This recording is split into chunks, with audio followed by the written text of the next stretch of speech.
तुम्हें अपने वादे सभी याद हैं, हम तुम्हारी जुदाई में बर्बाद हैं।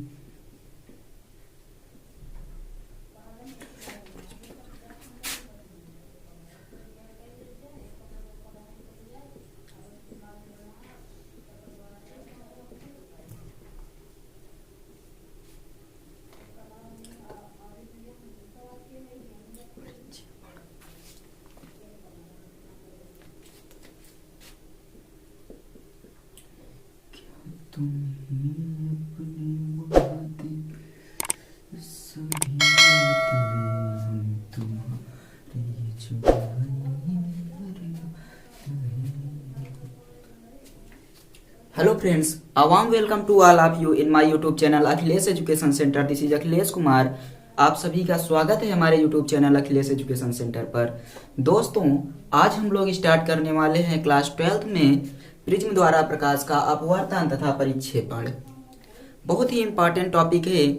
इसमें आप लोगों के लिए एक क्वेश्चन जरूर बनता है, तो आप लोग ध्यान देंगे। हम लोग यहाँ पर क्रम से चर्चा करते हुए चलेंगे और प्रिज्म द्वारा प्रकाश का अपवर्तन तथा परिक्षेपण देखेंगे।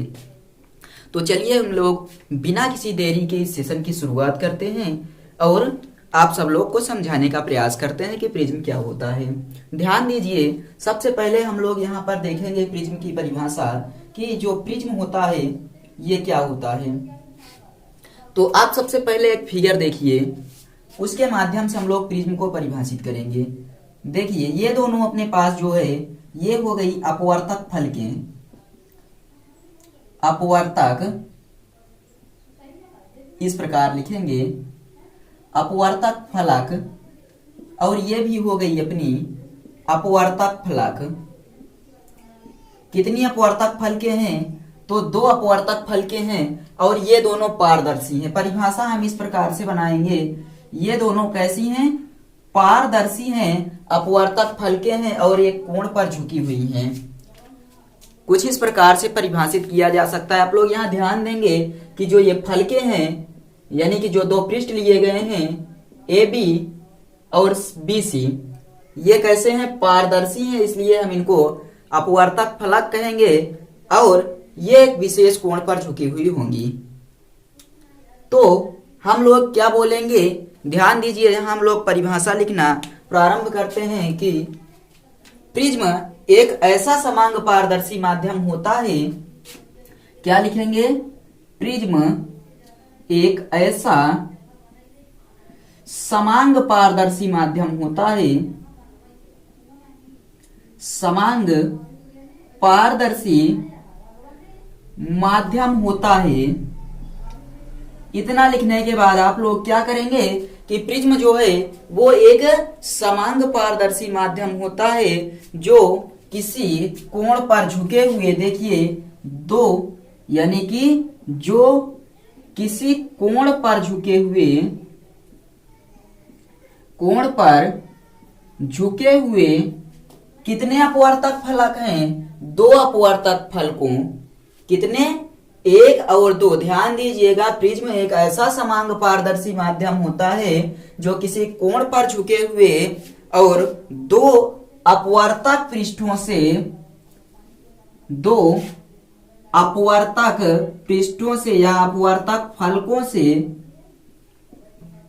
घिरा होता है। घिरा होता है। आई थिंक आपको समझ में आया होगा कि प्रिज्म को हम किस प्रकार परिभाषित करेंगे। प्रिज्म एक ऐसा समांग पारदर्शी माध्यम होता है जो किसी कोण पर झुके हुए दो अपवर्तक फलकों से घिरा होता है। इस पृष्ठ को हम लोग बोलते हैं अपवर्तक पृष्ठ या अपवर्तक फलक, तथा ये जो कोण हैं हम इनको क्या बोलेंगे? इनके बीच जो कोण बन रहे हैं इनको हम लोग बोलते हैं अपवर्तक कोण। अपवर्तक कोण। देखिए, जो फलकें हैं इनके बीच जो कोण बन रहा है इसको हम लोग बोलते हैं अपवर्तक कोण, तथा ये जो आधार बनाया गया है प्रिज्म का इसको हम लोग बोलते हैं मुख्य परिच्छेद।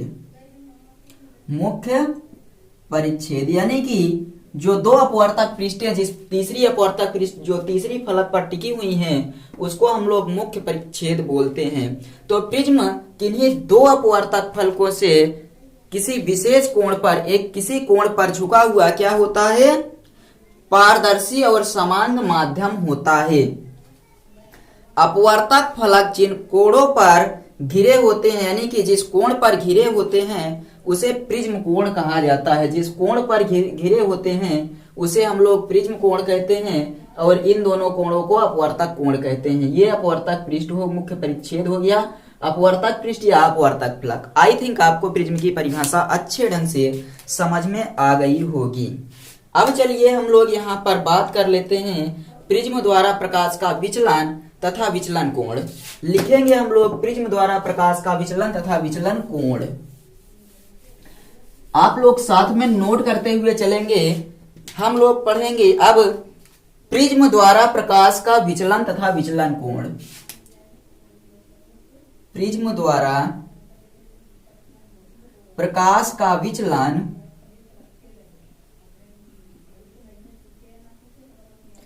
तथा विचलन कोण।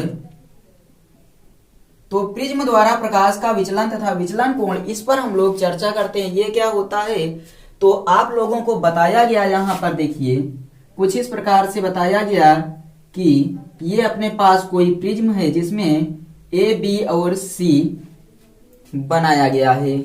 मतलब ये प्रिज्म कोण अपने पास प्रिज्म है और इस पृष्ठ AB पर एक किरण डाली जाती है। इस पृष्ठ AB पर एक किरण हम लोग क्या करेंगे, भेजेंगे और ये क्या हो जाएगी, ध्यान से देखिए। पहले हम लोग क्या करते हैं, एक काम करते हैं कि इसकी परिभाषा लिख लेते हैं। लिखेंगे परिभाषा में, जब प्रिज्म के अपवर्तक फलक AB पर क्या होगा, जब प्रिज्म के अपवर्तक फलक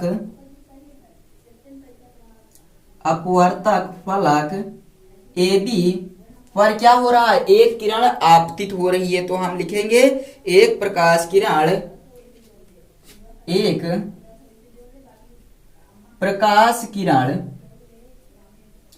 PQ नाम दे देते हैं। PQ आपतित होती है। आई थिंक आप सबको इतना क्लियर हुआ होगा कि अपवर्तक पृष्ठ AB पर एक किरण PQ आपतित होती है। आपतन कोण I पर आपतित की जाती है। यह किरण कहां पर आ रही है, तो जो आपतित होती है ये किरण आपतन कोण I पर। आपतन कोण क्या होता है, तो ध्यान दीजिएगा, यहां पर हम लोग बनाएंगे एक अभिलंब बनाएंगे। आपतित किरण और अभिलंब के बीच के कोण को आपतन कोण कहते हैं। इस आपतन कोण पर यह किरण आपतित होती है।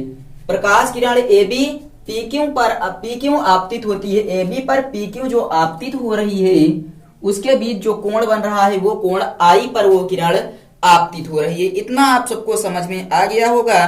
तो यह अपवर्तन के पश्चात प्रिज्म के दूसरे पृष्ठ पर जाएगी। देखिए इस किरण का अपवर्तन होगा यानी कि विरल माध्यम से सघन माध्यम में जाएगी तो अभिलंब की ओर झुक जाती है। इस किरण को ऐसे जाना था लेकिन यह किरण इधर झुक गई। तो पुनः हम लोग क्या कर रहे हैं, देखिए ये किरण सघन से विरल माध्यम में पुनः जा रही है। पुनः सघन से क्या हो रही है, किरण विरल माध्यम में जा रही है। तो अभिलंब इधर है, अभिलंब से क्या होगी, ये किरण दूर हट जाएगी। तो इस प्रकार से ये किरण क्या हो जाएगी, निर्गत हो जाएगी यानी कि बाहर निकल जाएगी। और इसको हम लोग नाम दे सकते हैं, अपने आप से नाम देना चाहें तो RS कह सकते हैं। क्या कहेंगे इसको, R और S। तो इसी को हमें लिखना है। जब प्रिज्म के अपवर्तक फलक AB पर एक प्रकाश किरण PQ आपतित की जाती है, किस कोण पर, I कोण पर, तो यह अपवर्तन के पश्चात किस फलक से, तो यह अपवर्तन के पश्चात प्रिज्म के दूसरे फलक AC, तो यह अपवर्तन के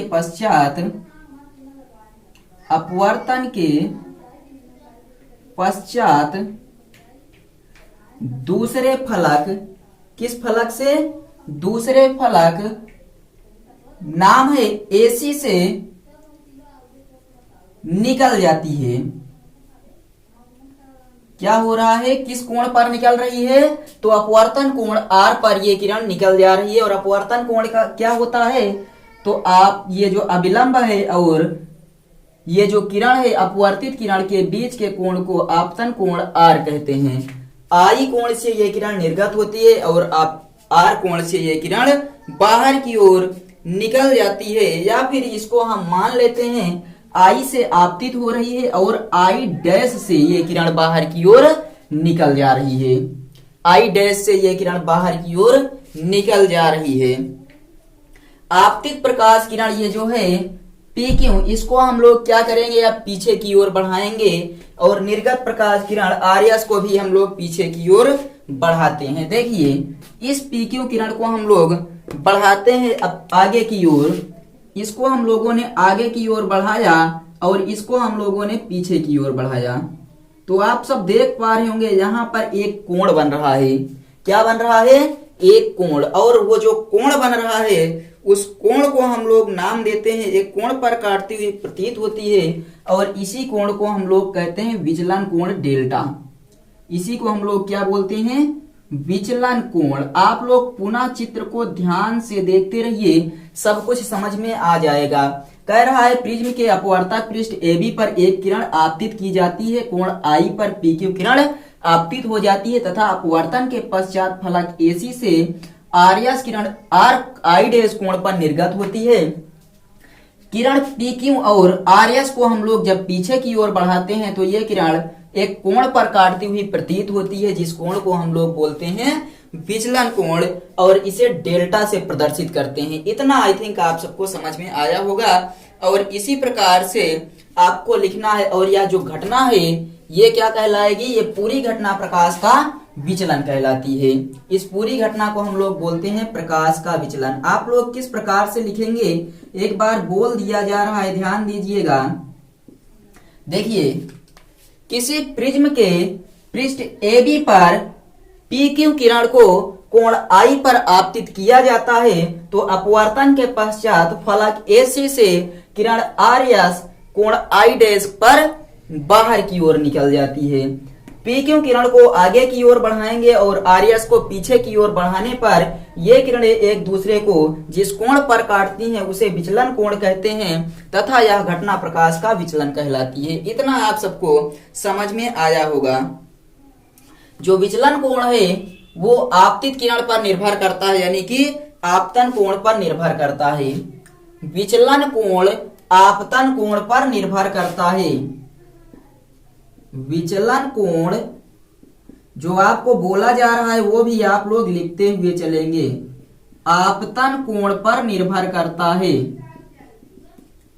आपतन कोण पर निर्भर करता है। विचलन कोण आपतन कोण पर निर्भर करता है एवं एक निश्चित अल्पतम मान यानी कि आपतन कोण I पर एक निश्चित मान होता है I का, जिस पर ये जो विचलन कोण है वो अपनी न्यूनतम स्थिति में होता है, वो अपनी न्यूनतम स्थिति में होता है और इस स्थिति को हम लोग न्यूनतम विचलन कोण की स्थिति कहते हैं। विचलन कोण आपतन कोण पर निर्भर करता है। उसके बाद लिखेंगे एवं एक निश्चित आपतन कोण I पर, एवं एक निश्चित कोण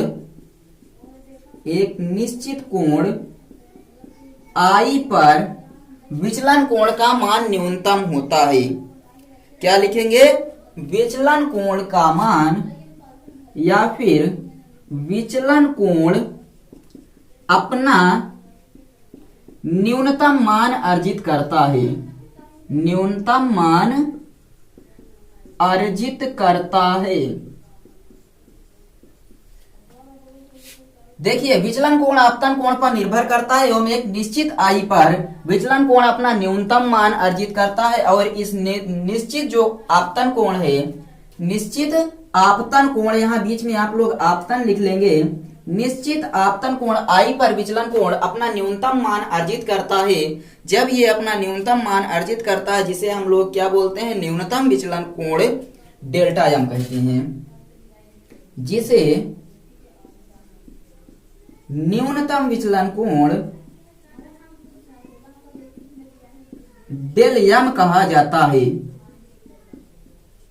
तो आई थिंक आप सबको ये पूरा का पूरा न्यूनतम विचलन कोण और प्रकाश का विचलन समझ में आया होगा। आ गया है या नहीं कमेंट करके बताइए। उसके बाद हम लोग आगे चलते हैं, अदरवाइज एक बार पुनः हम लोग रिवाइज करेंगे इसको। ध्यान दीजिएगा, जब हम लोग यहाँ पर विचलन न्यूनतम विचलन कोण की स्थिति पर पहुंचते हैं तो ये जो किरण होती है और इसके बीच जो आपतन कोण बन रहा है आई और अपवर्तन कोण बन रहा है आई डैश, ये दोनों आपस में बराबर होंगे और साथ ही साथ प्रिज्म के अंदर जो यहाँ पर किरण जा रही है वो प्रिज्म के, इसका नाम हमने क्या दिया था, मुख्य परिच्छेद, मुख्य परिच्छेद के समांतर होगी। ये दो यहाँ पर हमें मुख्य बिंदु प्राप्त होंगे। क्या लिखेंगे हम लोग यहाँ पर हम लोग इस प्रकार लिखेंगे, न्यूनतम विचलन कोण की स्थिति में, न्यूनतम विचलन कोण की स्थिति में, विचलन कोण की स्थिति में, न्यूनतम विचलन कोण की स्थिति में आपतन कोण आई और अपवर्तन कोण आई डैश दोनों बराबर होते हैं। आपतन कोण आई और निर्गमन कोण आई डैश बराबर होते हैं। और दूसरा आप क्या यहां पर लिख सकते हैं, इसको आप लोग यहां ध्यान दीजिएगा, बस इतना। दूसरा आप लिखेंगे प्रिज्म के भीतर वाली किरण प्रिज्म के मुख्य परिच्छेद के समांतर होती है। किस स्थिति में, न्यूनतम विचलन कोण की स्थिति में। चलिए एक बार पुनः इसको हम लोग रिवाइज करते हैं और उसके बाद फिर हम लोग चलते हैं आगे। आपको समझाया जा रहा है न्यूनतम विचलन कोण और प्रकाश का विचलन क्या होता है। तो प्रकाश का विचलन सबसे पहले हम लोग जान लेते हैं। प्रकाश का विचलन का अर्थ है जब कोई प्रकाश किरण किस फलक पर, अपवर्तक फलक AB पर कोण I पर, आपतन कोण I पर डाली जाती है या भेजी जाती है या फिर आपतित की जाती है, तो ये किरण प्रिज्म में अपवर्तन के पश्चात फलक AC से आई डैश कोण पर निर्गत करती है। इतना लिखने के बाद आप लिखेंगे यदि हम किरण PQ को आगे की ओर बढ़ाएं और RS को पीछे की ओर बढ़ाएं तो दोनों किरणें जहां पर एक दूसरे को काटती हैं उससे जो कोण बनता है उसे विचलन कोण कहते हैं और यह घटना प्रकाश का विचलन कहलाती है। इतना आपके समझ में आ गया होगा। तो आगे बताया गया कि ये जो विचलन कोण होता है ये आपतन कोण पर निर्भर करता है। पुनः विचलन कोण आपतन कोण पर निर्भर करता है और एक निश्चित आपतन कोण के लिए विचलन कोण का मान न्यूनतम होता है। इस स्थिति को न्यूनतम विचलन कोण की स्थिति कहते हैं। न्यूनतम विचलन कोण की स्थिति में प्रिज्म का मुख्य परिच्छेद और प्रिज्म के भीतर की किरण समांतर होती हैं तथा आपतन कोण आई और निर्गमन कोण आई डैश आपस में बराबर होते हैं। इतना आपको लिखना है, इसको लिख लीजिए। और उसके बाद फिर हम लोग यहाँ पर इसका ग्राफ बना लेते हैं। न्यूनतम विचलन कोण की स्थिति में जो ग्राफ बनता है वो कुछ इस प्रकार से बनता है, मतलब एक निश्चित मान के लिए ये अपना न्यूनतम मान अर्जित कर लेगा और उसके बाद पुनः ये क्या हो जाएगा, बढ़ने लगेगा और इसे ही बोला जाता है न्यूनतम विचलन कोण डेल्टा एम। नोट कीजिए जल्दी से। इस स्थिति में I बराबर आई डैश, I बराबर आई डैश, R बराबर आर डैश हो जाएगा। I बराबर आई डैश तथा R बराबर आर डैश। तो आई थिंक आप सबको ये तो अच्छे से समझ में आ गया होगा, ये अच्छे से समझ में आ गया होगा। अब यदि हम लोग इसको और बढ़ाएं तो यहाँ पर देखिए ये क्या बन रहा है अपना, ये यहाँ से ये किरण इधर जा रही है और ये इधर आ रहा है। तो ये यदि अपने पास आई है और यहाँ पर ये कितना है, आई डैश है, तो आप बता सकते हैं कि यहाँ R जो बनेगा वो कितना होगा। R आपका कितना होगा बताइए जल्दी से। R वाला आप यहाँ ध्यान दीजिए, हम बताते हैं R कितना होगा। ये बन जाएगा अपना R और ये बन जाएगा R डैश। ऐसा क्यों हुआ? क्योंकि देखिए अभिलंब और ये किरण है, इन दोनों के बीच का कोण, ये किरण और ये अभिलंब है, इसको हम लोग क्या कह सकते हैं, इस वाले को। तो आप यहां देख सकते हैं ये आर हो गया, ये आर हो गया, पूरा आई है, तो ये हम लोग घटाकर यहाँ पर लिखेंगे और उसका मान हम बता देंगे। चलिए आगे आप लोग इन दोनों कोणों को भी ज्ञात करेंगे। तो मान लीजिए कि यहाँ पर जो इतना आर है, इतना पूरा क्या है अपना आर है, और उसके बाद ये अपना हो जाएगा आई माइनस आर, ये वाली किरण सिर्फ आई माइनस आर हो जाएगी। और इस वाले किरण की यदि बात की जाए तो ये वाली किरण क्या हो जाएगी, आई डैश आर डैश, या फिर आर है तो ये आई माइनस आर हुई, तो इसमें से I dash minus R dash. चलिए इसको हम लोग समझेंगे अभी बड़ा चित्र बनाकर। आप बताइए इतना आपके समझ में आया या नहीं। यदि समझ में आया है तो इसको जल्दी से नोट कर लीजिए, और आपको बोला गया है आप अभी तक नोट कर चुके होंगे। उसके बाद हम लोग चलते हैं और अब देखते हैं न्यूनतम विचलन कोण डेल्टा यम तथा प्रिज्म का अपवर्तनांक यन में क्या संबंध होता है। इसको एक बार नोट कर लीजिए या फिर स्क्रीनशॉट ले लीजिए, तब हम लोग चलते हैं, देखते हैं आई यानी कि जो न्यूनतम विचलन कोण डेल्टा यम है और यन में क्या संबंध है, इन दोनों पर हम लोग चर्चा करते हैं।